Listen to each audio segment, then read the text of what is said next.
Yeah కుక్షి వివరే కృత్వా స్వయం రక్షతి సర్వతః నమామి జననీం దేవీం పరాం ప్రకృతి రూపిణీం. మాతృదేవో భవ పితృదేవో భవ. ఇప్పుడు మనము ఫిబ్రవరి నెల 16వ తారీఖు నుంచి 28వ తారీఖు వరకు 2026వ సంవత్సరం గోచార ఫలితాలు, పక్ష ఫలితాలు. మిథున రాశి వారికి ఫిబ్రవరి నెల 2026 సంవత్సరంలో 16వ తారీఖు నుండి 28వ తారీఖు వరకు గోచార ఫలితాలు ఏ విధంగా ఉన్నాయి అనేది మనం సశాస్త్రీయంగా తెలుసుకునేటువంటి ప్రయత్నం చేద్దాము. ఇక్కడ మిథున రాశి వారికి జన్మంలోనే గురువు యొక్క సంచారం జరుగుతున్నది. అయితే ఇది వక్రగతిలో ఉన్నది. దీని గురించి మనం ఇందులో చాలాసార్లు చెప్పుకోవడం జరిగింది. మిగతా గ్రహాలు వక్రగతిలో ఉన్నప్పుడు ఇచ్చేటటువంటి ఫలితాలు వేరుగా ఉంటాయి. గురువు గురించి కొంచెం కాంట్రవర్సీ, అంటే మనకి ఈ శాస్త్రాన్ని అందించిన వారి మధ్యనే విభిన్న అభిప్రాయాలు ఉన్నాయి. కొంచెం పవర్ తగ్గుతుంది కానీ అవి ఫలితాలు అని చెప్పి కొంతమంది, లేదు వెనక స్థాన ఫలితాలు అని కొంతమంది చెప్పుకుంటున్నారు. కానీ ఇక్కడ మనము యథాతథంగా ఏ స్థానంలో, అంటే మిథున రాశిలో ఉన్నారు కాబట్టి మిథున రాశిలో జన్మంలోనే ఫలితం ఏ విధంగా ఉంటుందో మనం చెప్పుకోబోతున్నాము. జన్మంలో గురువు యొక్క సంచారము శుభప్రదమైన ఫలితములను ఇవ్వజాలదు. అక్కడ మనకి కొంచెం దుష్ట ఆలోచనలు రావటం, దుష్ట ప్రవర్తన వైపు ఇదివరకు ఏమైనా మనకు అలవాటు ఉన్నా అటువైపు ఎక్కువ లాగేటటువంటి ప్రయత్నం ఆ గురు భగవానుడు చేస్తూ ఉంటాడనమాట. కానీ మనం కంట్రోల్లో పెట్టుకున్నట్టయితే సరిపోతుంది. గురువు గారిని ప్రార్థించుకుని ఆ విధంగా సరిపోతుంది. ఇక తృతీయ స్థానంలో కేతుగ్రహ సంచారం వల్ల మనకి చాలా శుభప్రదమైన ఫలితాలన్నీ కూడా కేతు ఇవ్వబోతూ ఉన్నారు. ఏ విధమైన ఫలితాలు ఇస్తారన్నట్టయితే అందరి యొక్క సహకారం, డబ్బులు అవసరం, మీకు ఎవరి దగ్గర డబ్బులు అవసరం, ఏదో పనిగా మీరు మిత్రులను అడిగారో వాళ్ళనే ఇస్తారు, బ్యాంకుకి వెళ్ళారు వాళ్ళనే ఇస్తారు. ఎవరు కావాలన్నా వాళ్ళు మీకు ధన రూపేణే కావచ్చు, మాట రూపేణే కావచ్చు, మనసా వాచా కర్మ ఏది కావాలన్నా కూడా అందరూ కొన్ని సందర్భాల్లో మనకి ముక్కు మొహం తెలియని వాళ్ళు కూడా మన అవసరానికి అడ్డుపడతారు, సహాయపడతారు. ఈ విధమైన ఫలితాలన్నీ కూడా కేతుగ్రహం ఈ 3వ స్థానంలో ఉండి మనకి ఆ విధమైన ఫలితాలన్నీ అందజేస్తూ ఉన్నారు. ఇకపోతే 8వ స్థానంలో కుజుడు 8 రోజులు ఉన్నారండి, ఇక్కడ ఉంటారు. ఆ 8 రోజులు మాత్రం కొంచెం చికాకు వ్యవహారాలన్నీ ఉంటాయి. ఎవరో మనకు కావాల్సిన వారు మరొకరు వాళ్ళ ప్రాణం మీదకి వచ్చిందని, లేకపోతే కొంతమంది జీవితం విడిచిపెట్టేశారు, చనిపోయారు అనేటటువంటి కొన్ని దుర్వార్తలు వినే అవకాశం ఉంటుంది. కొన్ని సందర్భాలలో అవమానాలు, పరాభవాలు జరిగే అవకాశం ఉంటుంది. అలాగే కలహాలు కూడా వచ్చేటువంటి అవకాశం ఉంటుంది. మనం మంచిగా ఉన్నా కూడా వాళ్ళు చెడ్డగా ఆలోచించవచ్చు, లేకపోతే వాళ్ళకి చెడ్డగా తోచవచ్చు. మీరు మంచి మాట మాట్లాడినా కూడా ఆ విధంగా కలహాలు వచ్చే అవకాశం కూడా 8వ స్థానంలో కుజుని యొక్క సంచారం వల్ల. తదుపరి ఆయన సంక్రమణం చెంది 9వ స్థానంలోకి వచ్చారు. అక్కడ కూడా ఆయన మనకి శుభ ఫలితములు అయితే ఇవ్వజాలరు. తండ్రి గారి ఆరోగ్య విషయంలో కొంచెం ఇబ్బంది పెట్టేటువంటి ఉంటుంది. అలాగే మీరు ఏదో గుళ్ళకి గోపురాలకి వెళ్ళి కాస్త మనశ్శాంతి పొందుదాము అనుకున్నారు, ఏదో టికెట్ కూడా అన్ని చేసుకున్నారు. ఏమి చేసినప్పటికీ కూడా మీరు ఆ గుళ్ళకి వెళ్ళి భగవంతుడి యొక్క దర్శనం చేసుకోవడానికి కూడా ఆటంకాలు కలిగిస్తూ ఉన్నారు. అంటే కుజుడు పూర్తిగా ఈ 13 రోజులు మీకు ప్రతికూలురే. ఈ విషయాన్ని గమనించుకోవాలి. అలాగే ఈ దశమ స్థానంలో, భాగ్యస్థానంలో రవి యొక్క సంచారం 13 రోజులు జరుగుతుంది. ఆయన కూడా అనుకూలమైన ఫలితములు ఇవ్వజాలడు. శుక్రుడు ఈ 13 రోజులు అలాగే మనకి ఇక్కడ భాగ్యస్థానంలో సంచారం చేస్తూ ఉన్నారు. ఇక్కడ భాగ్యస్థానంలో సంచారం చేసేటటువంటి రోజుల్లో మాత్రం శుక్రుడు మంచి ఫలితాలన్నీ ఇస్తూ ఉన్నారు. అలాగే మీ తండ్రి గారి ఆరోగ్యం బాగుండటం, గుళ్ళు గోపురాలు తిరగలగటం, అలాగే పిల్లల ప్రవర్తన కూడా బాగుండటం, భావాద్భావం తీసుకుంటే మనకు 9 భాగ్యస్థానమే వస్తూ ఉంటుంది. కాబట్టి అక్కడ శుక్రుడు యొక్క అనుకూలత వలన పిల్లలు చదువులో రాణించటం, వారికి ఏదైనా సంగీతంలో కానీ, సాహిత్యంలో కానీ, డ్రాయింగ్ ఇట్లా లలిత కళలో దేనిలోనైనా ప్రవేశం ఉన్నట్టయితే వారు అందులో కొంచెం రాణించడం, ఇవన్నీ కూడా మనకి కొంత ఊరటనిస్తాయి, సంతోషాన్ని కలిగిస్తూ ఉంటాయి. ఇక బుధుని కనుక మనం తీసుకున్నట్టయితే ఆయన కూడా 9వ స్థానంలో బుధుడు యోగించజాలరు. కాబట్టి ఆయన ఇక్కడ చేసేటటువంటి పని ఏంటంటే, అలాగే తండ్రి గారి ఆరోగ్యం బాగుపోవటం, ఏదో గుళ్ళి గోపురి దేవుడు దర్శనం చేసుకుని దేవుని మొక్కుకుని కాస్త మనశ్శాంతి పొందుదాము అనుకుంటే దానికి అట్లా ఆయన కూడా కొంచెం ఇబ్బంది కలిగించేటట్టు దర్శనం అవ్వదు. అలాగే గుళ్ళు గోపురానికి వెళ్ళడం టైంకి కలిసి రాకపోవచ్చు, లేకపోతే ఆ టైంకి ఇంతకంటే ముఖ్యమైనటువంటి పని ఏదో వచ్చి మీద పడడం, ఇట్లాంటి చికాకుల వల్ల ఒక దర్శనం చేసుకోలేనటువంటి పరిస్థితి. అలాగే రాహు కూడా ఇక్కడ మనకి మొత్తంగా 5 గ్రహాలు మనకి 9వ స్థానంలో ఉన్నాయి. ఇందులో మనకి యోగించేటటువంటి ఏకైక గ్రహం ఏదైనా ఉందంటే ఒక శుక్రగ్రహం ఒకటే. మిగతా 4 గ్రహాలు కూడా మనకి ఇక్కడ ఈ 9వ స్థానంలో ఉన్నటువంటి యోగించటం లేదు. అలాగే రాహు వల్ల కూడా ఇవే ఫలితాలన్నీ ఇస్తూ ఉన్నారు. ఇకపోతే దశమ స్థానంలో శని సంచారం వృత్తిపరమైనటువంటి అనేక ఆటంకాలను కలగజేస్తూ ఉంటారు. అంటే ప్రభుత్వ ఉద్యోగం కావచ్చు, ప్రైవేట్ ఉద్యోగం కావచ్చు, వ్యాపారం కావచ్చు, ప్రతి మనిషి ఏదో ఒక వృత్తి చేస్తూనే ఉంటారు కదండి. ఆ వృత్తిలో వ్యవసాయం కావచ్చు, ఏదైనా సరే అక్కడ ఆ వృత్తిలో కొన్ని అని ఒక్కొక్క వృత్తిలో ఒక్కొక్క రకమైనటువంటి ఇబ్బందులు ఉంటాయి. ఆ ఇబ్బందులు తప్పకుండా కలగజేస్తూ ఉంటారు.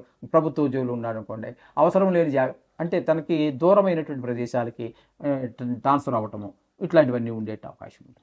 అదే ప్రైవేట్ ఉద్యోగస్తులు అనుకోండి, ఉద్యోగాలు మారవలసిన అవకాశం ఉంటుంది. ఎందుకంటే ఆయన లీవ్ పెట్టేసి ఒక 3 నెలలు 4 నెలలు లీవ్ పెట్టడానికి అవకాశం ఉండదు. ప్రభుత్వ ఉద్యోగం అయితే ఉంటుంది. కాబట్టి ఈ ప్రైవేట్‌లో 3 నెలలు 4 నెలలు పెడితే తీసేస్తారు. కాబట్టి ఆయన ఉద్యోగం మారేటువంటి అవకాశం కూడా అక్కడ మనకి గోచరిస్తూ ఉంది. ఈ విధమైన ఫలితాలన్నీ కూడా ఇక్కడ మనకి స్పష్టంగా గోచరిస్తున్నాయి మిథున రాశి వారికి. వీరికి అనుకూలంగా ఉన్నటువంటి గ్రహం ఏది అంటే ఒక్క కేతు గ్రహము, శుక్ర గ్రహము 2 గ్రహాలు అనుకూలత ఉన్నదండి. మిగతా ఏ గ్రహము కూడా అనుకూలత లేదు. కాబట్టి ఈ కొంత పాక్షికంగా ఉన్నప్పటికీ కూడా మొత్తం మీద 2 గ్రహాల యొక్క అనుకూలత అయితే బాగుందండి. మిగతా గ్రహాల యొక్క అనుకూలత ఆశించదగిన రీతిలో లేదు. కాబట్టి మిగతా గ్రహాలు ప్రతికూలంగా ఉన్నా మీరేమీ కంగారు పడద్దండి. ఇది కేవలం 13 రోజులు మాత్రమే, అది కూడా గోచారం మాత్రమే. కాబట్టి మీరు ఏమీ కంగారు పడక్కర్లేదు. ఈ 13 రోజులు మీరు శుభ్రంగా నవగ్రహాలు ఎలాగ చదువుకుంటున్నారు కదా, మనం 2.5 సంవత్సరాలుగా నేను ఏకధాటిగా చెబుతూనే ఉన్నాను, నవగ్రహాలు చదువుకోండి అయ్యా, 2 నిమిషాలు సరిపోతుంది, అది మిమ్మల్ని కాపాడుతూ ఉంటుంది, మిమ్మల్ని మనకి ఇక్కడ రాసిన రాతను ఇంప్లిమెంట్ చేసేటటువంటి వాళ్ళు నవగ్రహాలే అని చెబుతూనే ఉన్నాను. ఈసరికి ఎంత జ్ఞాపక శక్తి లేనటువంటి వారికైనా, ఎంత చదువు రాని వారికైనా కూడా వెనకాల చదువుతుంటే కూడా మీకు ఖచ్చితంగా నవగ్రహ స్తోత్రాలు వచ్చే ఉంటాయి. అవి సరిపోతాయి ఖచ్చితంగా. అవి 13 రోజులే కాబట్టి ఆ తర్వాత అంతా మళ్ళీ వచ్చే వారంలో ఎలా ఉంటుంది గ్రహచారం అనేది తర్వాత చూద్దాం. ఇప్పటి వరకు ఇది చేసుకోండి, ఈ నవగ్రహాలు చేసుకోండి. చేసుకోవడం ద్వారా కొంతవరకు మనం లబ్ధి పొందేటటువంటి శుభ పరిణామాలు వచ్చేటువంటి అవకాశం ఉంది. శుభం పోయి మీరు ఆ గుళ్ళకి వెళ్ళి భగవంతుడి యొక్క దర్శనం చేసుకోవడానికి కూడా ఆటంకాలు కలిగిస్తూ ఉన్నారు. అంటే కుజుడు పూర్తిగా ఈ 13 రోజులు మీకు ప్రతికూలురే. ఈ విషయాన్ని గమనించుకోవాలి. అలాగే ఈ దశమ స్థానంలో భాగ్యస్థానంలో రవి యొక్క సంచారం 13 రోజులు జరుగుతుంది. ఆయన కూడా అనుకూలమైన ఫలితములు యువజాలుడు. శుక్రుడు ఈ 13 రోజులు అలాగే మనకి ఇక్కడ భాగ్యస్థానంలో సంచారం చేస్తూ ఉన్నారు. ఇక్కడ భాగ్యస్థానంలో సంచారం చేసేటటువంటి రోజుల్లో మాత్రం శుక్రుడు మంచి ఫలితాలన్నీ ఇస్తూ ఉన్నారు.